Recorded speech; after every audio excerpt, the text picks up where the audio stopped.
ఎన్నికలకు సంబంధించి ఒకవైపున ఈ జరిగినటువంటి అన్యాయాలు, అక్రమాలు, అప్రజాస్వామిక చర్యలు, నడి బజారులో నిస్సిగ్గుగా అపహాస్యం పాలైనటువంటి ఎన్నికల ప్రక్రియ, ప్రజాస్వామ్యాన్ని ప్రజలు చర్చించుకుంటూ ఉంటే లేని పవిత్రతని ఆపాదించుకోవడం కోసం వైసీపీ నాయకులు నానా తపన పడుతూ ఉన్నారు. ఎన్నికల విధులకి ఆటంకం కలిగించారని, జనాన్ని భయభ్రాంతులకు గురి చేశారని, పెద్ద ఎత్తున అక్కడ ఏదో అక్రమాలకు పాల్పడబోతున్నారని క్రియేట్ చేసి తెలుగుదేశం పార్టీలో కీలక నేత మాజీ మంత్రి కొల్లు రవీంద్ర గారిని అరెస్ట్ చేశారు. గత సంవత్సర కాలంగా ఇది 3వసారి అరెస్ట్ చేయటం. ఒక బీసీ నాయకుడిని ఈ విధంగా అరెస్ట్ చేయటం అప్రజాస్వామికం కాదా? ఇలా మీరు ఎలా చేస్తారు? ఇది తప్పు అని చెప్పేసి అని తెలుగుదేశం పార్టీ నాయకులు, రవీంద్ర గారి శ్రేయోభిలాషులు ప్రశ్నిస్తే దాని మీద జోగి రమేష్ గారు శాటభారతం అంత వ్యవహారం చెప్పుకొచ్చారు. బీసీలకి జగన్మోహన్ రెడ్డి గారు పెద్దపేట వేశారని, చంద్రబాబు నాయుడు గారు అసలు గౌరవించలేదని రకరకాల వ్యాఖ్యలు చేశారు. అది తెలుగుదేశం పార్టీ ఆవిర్భావమే బీసీలతో అన్న సంగతి, బీసీల పార్టీ తెలుగుదేశం పార్టీ అన్న విషయాన్ని బహుశా ఆయన గుర్తించడంలోనో, గమనించడంలోనో, అవగాహన చేసుకోవటంలోనో లోపంతో మాట్లాడే మాట అది. సరే, ఆయన ఏమైనా చెప్పుకునే ప్రయత్నం చేయొచ్చు, కానీ బీసీ నాయకుడైనంత మాత్రాన, లేకపోతే సౌమ్యుడైనంత మాత్రాన కొల్లు రవీంద్రను అరెస్ట్ చేయకూడదా? ఆయన పోలీసులను నెట్టాడు, లేకపోతే బూత్ను క్యాప్చర్ చేసే ప్రయత్నం చేశాడు, ఎన్నికలను భయభ్రాంతులకు గురి చేసే ప్రయత్నం చేశాడు అని చెప్పినటువంటి మాటలు చాలా హాస్యాస్పదంగా ఉన్నాయి. ఒక ప్రజాస్వామిక పద్ధతిలో తన నివసించేటువంటి పట్టణంలో తను ప్రాతినిధ్యం వహించేటువంటి శాసనసభ పరిధిలో ఉన్నటువంటి వీటిని ఆ నాయకుడు సహజంగానే ఆడ జరుగుతున్నటువంటి అన్యాయాలని, అక్రమాలని ప్రశ్నించడానికి వెళతారు. అసలు ప్రశ్నించడానికి వెళ్ళనేకూడదు అనేటువంటి నియంతృత్వ ధోరణిలో రమేష్ గారు మాట్లాడుతూ ఉన్నారు. దానికి పైపెచ్చు చట్టం తన పని తను చేస్తుంది అంటున్నాడు. ఆ చట్టం అంటే ఏమిటి? ఆ చట్టంలో ఉన్నటువంటి పోలీసు యంత్రాంగం ఏం చేస్తూ ఉంది? ఈ రాష్ట్రంలో జరిగినటువంటి అన్ని ఘటనల్ని ఒకసారి కనుక సింహావలోకనం చేసుకోండి, వాటికెళ్ళే చూడండి చట్టం ఎక్కడ తన పని తను చేసిందో. పోలీసులను భుజానేసుకొని చాలా పెద్ద ఎత్తున మాట్లాడే దానికోసం ప్రయత్నం చేశారు. మరి ఆ పోలీసుల్ని గతంలో మీ శాసనసభ్యులు, మీ పార్టీ నాయకులు నానా దుర్భాషలాడి చూశారు కదా. మొన్న చూపించాను, పోలీసు అధికారుల సంఘం లేఖ రాసినప్పుడు విజువల్స్ కూడా చూపించాను కదా. మీ కాసు మహేష్ రెడ్డి ఏం మాట్లాడాడు, మీ ఆమంచి కృష్ణమోహన్ ఏం మాట్లాడాడు, మీ ఉండవల్లి శ్రీదేవి గారు ఏం మాట్లాడారు, అందులో ఉన్నాయి కదా. ఏం చట్టం తన పని తను చేయలేదే? ఏం రమేష్ గారు, వైసీపీ వాళ్ళకి సంబంధించి చట్టం ఏం తన పని తను చేయదా? చట్టానికి అప్పుడు చేతులు శాస్త్రులు ఉడికిపోతాయా? నిన్న అది వదిలేయి. నిన్న ఎన్నికలు వైసీపీ పార్టీ, తెలుగుదేశం పార్టీ లేదా మరికొన్ని పార్టీలు కలిసి పోటీ చేసుకున్నాయా? అంటే కలిసి అంటే జాయింట్గా కాదు, రాజకీయ పార్టీల మధ్య ఎన్నికలు జరిగినాయా? ఎన్నికలు జరిగినాయని నమ్మించే ప్రయత్నం ప్రజలను చేస్తున్నారా? మీకు ఆ పరిస్థితి ఉందా? ఈ రాష్ట్రంలో ఎన్నికలు ఎదుర్కోవడానికి కావాల్సినటువంటి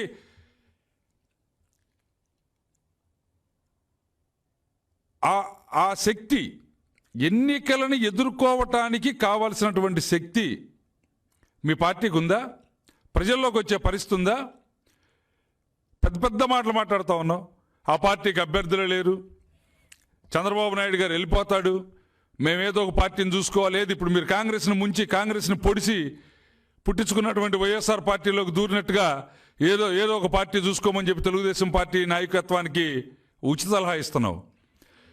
అసలు మీకు ఈరోజు మీకున్న పరిస్థితి ఏంటి? ఎవరు ఎన్నికలకు పోలేకపోతున్నారు? ఎవరు భయభ్రాంతులకు గురి చేస్తున్నారు? ఎవరు పోలీసుల సహకారంతో, రౌడీల సహకారంతో పోలీసుని రౌడీని కలిపి ఆ కలిసినటువంటి ఒక దుష్ట శక్తితోటి ఎన్నికలను ఎవరు ఎదుర్కొంటా ఉన్నారు? అక్రమ శక్తితోటి. పోలీసుకి రౌడీకి సంక్రమించినటువంటి ఒక కొత్త బలం. ఆ బలంతోటే కదా మీరు ఎన్నికలకు వచ్చింది. ప్రజాస్వామ్య పద్ధతిలో ప్రజాస్వామ్యబద్ధంగా ఎన్నికలకు వచ్చేటువంటి పరిస్థితి మీకు లేకనే కదా ఈ పరిస్థితికి వచ్చింది. ఎవరికి అభ్యర్థులు లేరు? మీకున్న వాళ్ళంత అభ్యర్థులా? పోటీ చేయడానికి యోగ్యులా? మా పార్టీకి అభ్యర్థులు లేరా? 2014 ఎన్నికలు గుర్తున్నాయి కదా. 2014లో జరిగినటువంటి కార్పొరేషన్ మున్సిపల్ ఎన్నికల్లో 73% ఓటింగ్ జరిగింది. ఫలితాలు ఏమొచ్చినాయి? రాష్ట్రపతి పరిపాలనలో జరిగినటువంటి ఎన్నికల్లో పట్టణ ప్రాంత ప్రజానీకం, నగర ప్రాంత ప్రజానీకం ఏం తీర్పిచ్చారు? ఈరోజు ఎంత పోలింగ్ జరిగింది? పోలింగ్ స్లిప్పులు పంచడంలో వైఫల్యం, ఓటర్ లిస్టులు ముద్రించడంలో వైఫల్యం, ఎన్నికలు నిర్వహించడంలో వైఫల్యం, ఆ ఎన్నికల్లో పోటీ చేసే అభ్యర్థుల దగ్గర నుంచి బలవంతంగా నామినేషన్ పత్రాలని విత్డ్రా చేసుకునే దానికోసం కావాల్సినటువంటి ఫోర్జరీలు చేసుకొని అధికారులను భయపెట్టి, లేదా పోలీసులతో అభ్యర్థులను భయపెట్టి, రౌడీలతోటి భయపెట్టి విత్డ్రా చేసుకోవడం దగ్గర నుంచి మీరే సొంతగా విత్డ్రా చేసుకొని మా అభ్యర్థుల యొక్క విత్డ్రాయల్ ఫారాల్స్ కూడా మీరే రాసి మీరే సంతకాలు పెట్టుకొని మా అభ్యర్థుల పేర్లతోటి మీరే వాటిని సబ్మిట్ చేసి మీరు విత్డ్రాల్ చేసుకొని మేము ఎన్నికల్లో మాకు మెజారిటీ స్థానాలు వస్తాయి, మీకు పోటీ చేసే అభ్యర్థులు లేరు, మీ పార్టీకి అభ్యర్థులు లేరు అని చెప్పి ఎవరిని భయభ్రాంతులు చేయాలని చూస్తున్నారు?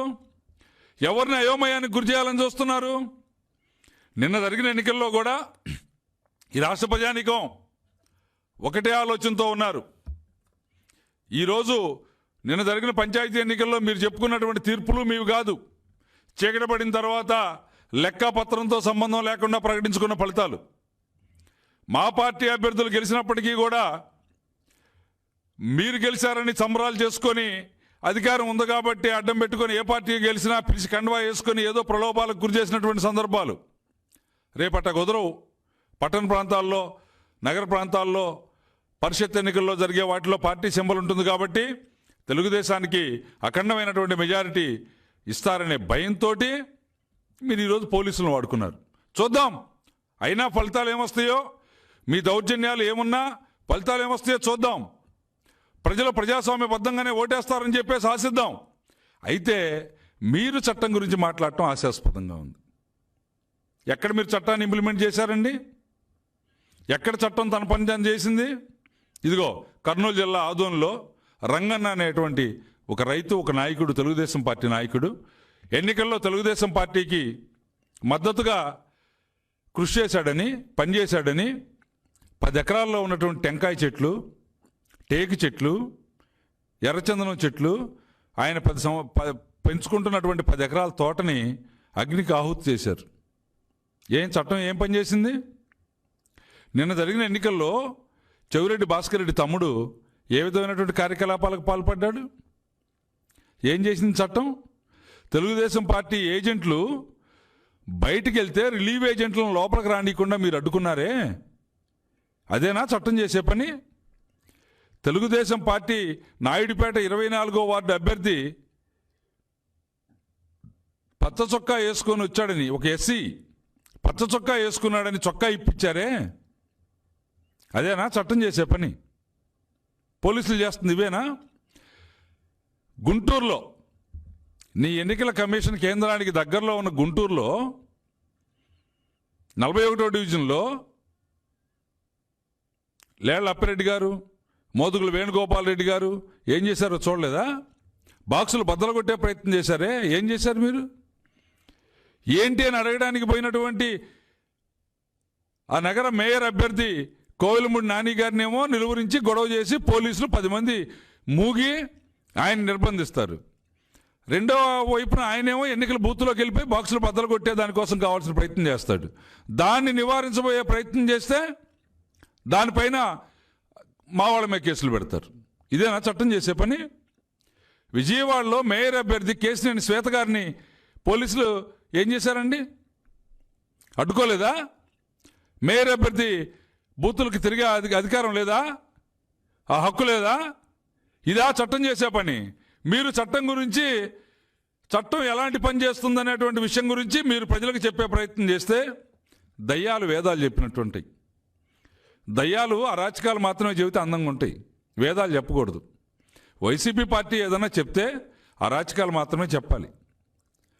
వాళ్ళ గొప్పతనం అందులోనే నిబిడీకృతమై ఉంది, ఇమిడి ఉంది. అవి చెబితే జనానికి ఏదన్నా మీకు కావాల్సిన వాళ్ళన్నా నేర్చుకుంటారు. కానీ ప్రజాస్వామ్యం గురించి మీరు చెప్పడం ఏంటండి? చట్టాల గురించి మీరు చెప్పడం ఏంటి? ఎక్కడైనా చట్టాన్ని అమలు చేసినటువంటి దాఖలాలు, చట్టాన్ని గౌరవించినటువంటి పరిస్థితులు మీకు ఉన్నాయా? ఉంటే 100 సార్లు కోర్టుతోటి ముట్టికాయలు తింటారా? రాజ్యాంగ వ్యవస్థల పట్ల, చట్టం పట్ల మీరు సాక్షాత్తు ఉన్నత న్యాయస్థానం యొక్క న్యాయమూర్తులపైనే మీరు పెట్టినటువంటి ఈ ట్వీట్లు, ఈ పోస్టింగ్లు, మీరు వాడిన భాష, ఇదంతా చట్టాన్ని గౌరవించేటువంటి వ్యక్తులు చేసే పనిగానే మీరు భావిస్తూ ఉన్నారా? అందుకని నిన్న జరిగినటువంటి కొల్లు రవీంద్ర గారి అరెస్టు, ఈరోజు చేసినటువంటి అరెస్టు, పెట్టినటువంటి కేసు ముమ్మాటికి గర్హించేటువంటి విషయాలే. ఇలాంటివి మీరు ఎంత త్వరగా మానుకుంటే అంత మంచిది. అంతే తప్ప నాయకులను అరెస్టులు చేయడం ద్వారా భయపెడదామని, ఎన్నికల్లో కానివ్వండి, తర్వాత కానివ్వండి, ప్రజలు ప్రశ్నించకుండా ఉండే విధంగా చేద్దామని కానీ, లేకపోతే మీరు చేసేటువంటి దోపిడీని, మీరు చేసేటువంటి ఆగడాలని ప్రశ్నించకుండా ఉంచేదానికోసం ప్రయత్నం చేద్దామని కానీ, మీరు ఈ అక్రమ అరెస్టులతోటి భయపెట్టాలని చూస్తే భయపడేవాళ్ళు ఎవరు లేరు. ఇంతకన్నా ఎక్కువ నిర్బంధాలని ప్రజలు ఎదుర్కొని గెలిచొచ్చారు. ప్రజాస్వామ్యంలో ప్రజలకు ఉన్నటువంటి హక్కుల్ని గౌరవించడం అనేటువంటిది ప్రభుత్వాల యొక్క విధి. అదృష్టమో దురదృష్టమో, విధి వక్రీకరించో ఈరోజు మీరు అధికారంలో ఉన్నారు. ప్రజల యొక్క విధి వక్రీకరించి అంత మాత్రం చేత ఇదే శాశ్వతం అనుకొని ఈ ఆగడాలను చేసుకుంటూ పోయేదానికి ఏదో చట్టబద్ధత వచ్చిందని భ్రమల్లో ఉండి ఈ పనులు చేయటం, వాటిని సమర్థించుకోవటానికి ఇలాంటి మాటలు మాట్లాడటం ప్రజలు ఆమోదించరు, హర్షించరు.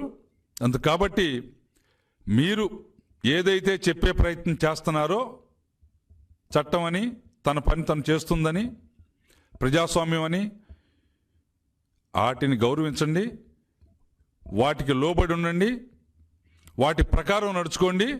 ప్రజల్లో మీకుండేటువంటి పలుకుబడి ఏమిటో, మీరు చేసినటువంటి కార్యక్రమాల వల్ల, మీరు నిర్వహించినటువంటి ఈ పథకాల వల్ల, పనుల వల్ల ప్రజలు మిమ్మల్ని ఏ మేరకు ఆమోదిస్తున్నారో తెలుస్తుంది.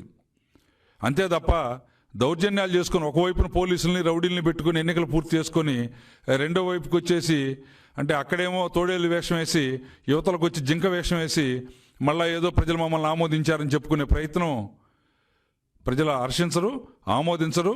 ఎవరు ఇక్కడ మీరు మాత్రమే కళ్ళకు గంతలు కట్టుకొని ఒక చీకటి ప్రపంచంలో బతున్నారు తప్ప ఈ రాష్ట్రంలో ప్రజలందరూ కళ్ళు విప్పార్చుకొని చూస్తూ ఉన్నారు. వీళ్ళంతా కూడా మీ పతనాన్ని ఎంత త్వరగా జరుగుతుందా, ఈ ప్రభుత్వం ఎంత త్వరగా పతనం అవుతుందా, వీళ్ళు ఎప్పుడు ఇంటికి పోతారని ఎదురు చూస్తూ ఉన్నారు. అందుకని ప్రజలు ఏమీ గమనించట్లేదనేటువంటి ఆలోచనలు మానుకొని మీరు ప్రజాస్వామ్యాన్ని గౌరవించడం నేర్చుకోమని చెప్పేసి అని చెప్తా ఉన్నాను.